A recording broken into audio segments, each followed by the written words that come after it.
The state government has declared that it is looking for opportunities to give private developers access to public national parks. Now, this policy has come to attention most recently in relation to the approval by the State Planning Commission of private luxury developments in the Flinders Chase National Park. There will be around 20 private buildings in total as part of that development. Now, at this point, I would make it quite clear that there are different views about the merits or otherwise of private developments in national parks. I've certainly put my views on the record. I think that these developments should be scaled down and moved to a more appropriate location. But this bill has nothing whatsoever to do with the actual merits of individual proposals for development in national parks. This bill is about two aspects of the Kangaroo Island matter that have received almost universal condemnation. And these two issues are, firstly, the fact that the public were prevented from making submissions to the State Planning Commission about the development applications and were denied the opportunity to have their say at the hearings. Even the presiding member of those planning hearings acknowledged the frustration of those who attended the hearings but were not allowed to participate. That's the first problem, the inability of the public to participate in decisions about development in a national park. The second issue was that many people have said, and I agree, that it is ludicrous that the main statutory document guiding the management of our national parks is ignored by the State Planning Commission when they're assessing development applications. Now, I'll deal with that second point first. Under the National Parks and Wildlife Act, all parks and reserves should have an approved management plan.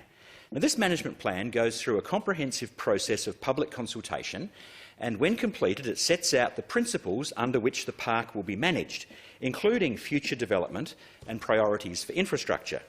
It is the guiding document for the Minister, for the Department and for the hard-working rangers and other staff, including volunteers, who look after our parks on a day-to-day basis.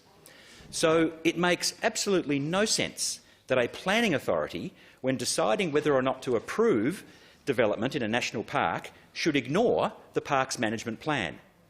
So why is it so? The answer lies in a dodgy set of planning rules that have been around for many years and which have now been copied and pasted into the new planning system. In a nutshell, the rules say that a national park management plan can only be used to guide development decisions if the Minister for Planning puts a notice in the Government Gazette to that effect. And in fact, in the 25 years since the Development Act commenced, this has never happened. No planning minister has ever put a note in the Government Gazette incorporating a national park management plan into the planning rules for this state. So this means that while the general public is being sidetracked by engaging with the Environment Department and helping them to write the best possible management plan for the park, the planning authorities are completely ignoring that work, and they're using their own documents to decide what is or isn't appropriate in the way of development in national parks. So my bill seeks to fix this ludicrous situation by providing that approved management plans for parks and reserves under the National Parks and Wildlife Act are automatically incorporated into the Planning and Design Code, which is the new rulebook that the State Planning Commission will use in assessing development applications. So there is no need for a separate Government Gazette notice. Once the Environment Minister has signed off on a National Park Management Plan, it becomes part of the Planning and Design Code. Now, most people, Mr Acting President, would have assumed that that was how the system worked, but it never has. My bill provides that that will be the case from now on. The second thing my bill does is that it makes sure that all private developments proposed for national parks and other reserves under the National Parks and Wildlife Act will be subject to full public notification, representation and appeal rights. Now, this means that situations such as that which occurred on Kangaroo Island will not happen again. The tragedy of the current situation is that decision-makers are denied the ability to hear from anyone other than the developer or perhaps the department when they're assessing private developments in public national parks.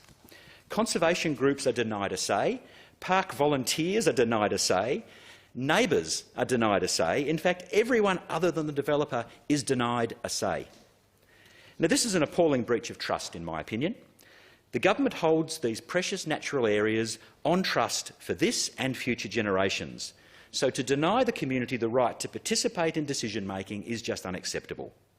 My bill proposes to fix that situation by providing that all private developments in public parks must go through full third-party consultation and appeal rights.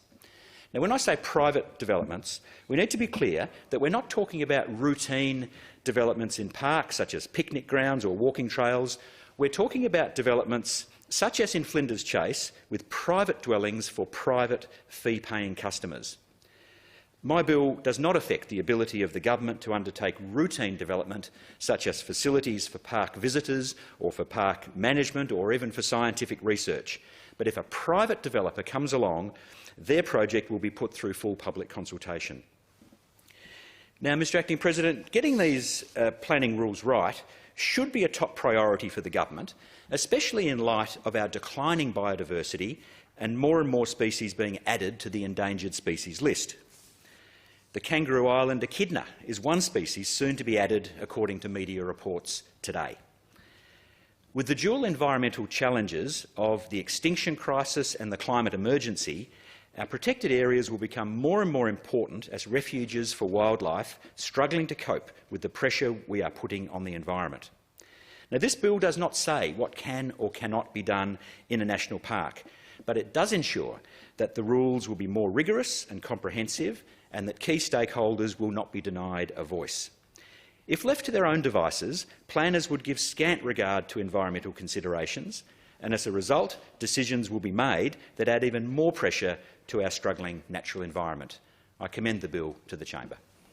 The Honourable Mr Dawkin.